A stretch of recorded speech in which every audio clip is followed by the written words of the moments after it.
So, Nicholas, could you help us understand this term interconnectedness?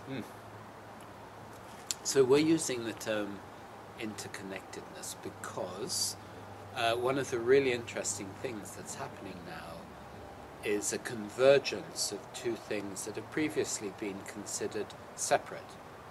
And both are now telling us very much the same thing. So if we look at the cutting edge of science and the way it's describing reality that we live in, it's all about the quantum field, the fundamental unity of everything in that quantum field, and so on.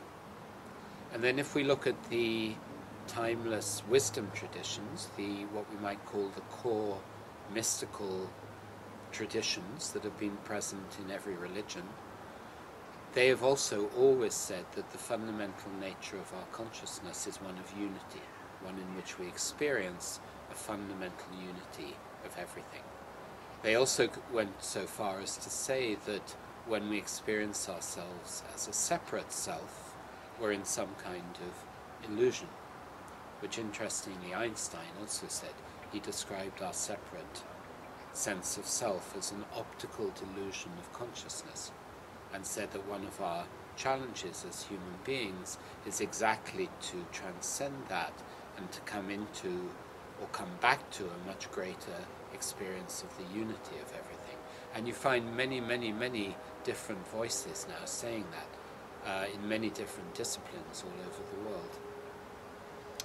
So I think there's one other important point here about interconnectedness and unity, which is that in the pre-modern era, people experienced, as Carsten said earlier, communities, people experienced a much greater degree of connection. And this was often had at its foundation religion, and some sense of connection also to a higher power, which most people call God.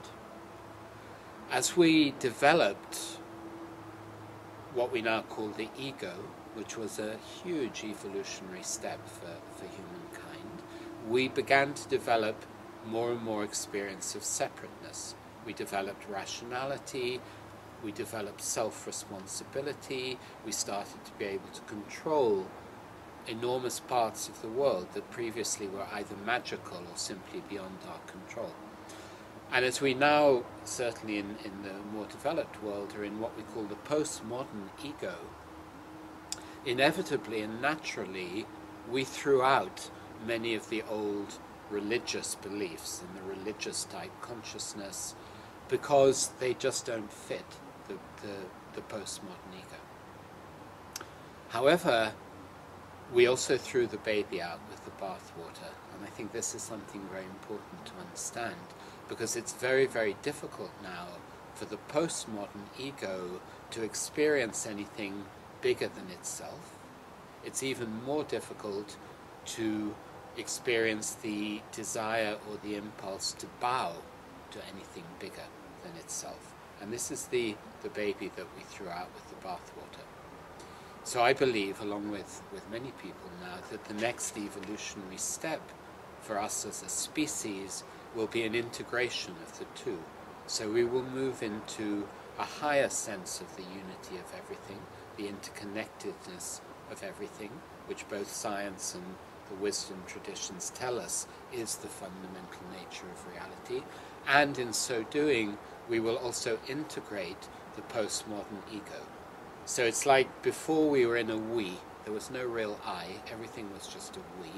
Then we became an I that experienced itself as separate, and it's time now, as a next step, that we move into a higher we. And I believe that's really the evolutionary movement that we're seeing happening in many different parts of the world and in many different disciplines. William Blake, the great English poet, some 200 years ago, expressed it in a very, very simple way. He said our journey through life, if we're really developing, is that we move from innocence to experience to higher innocence. And that higher innocence is an integration of the original we, the postmodern I, into a much higher unity. Thank you very much, Nicholas.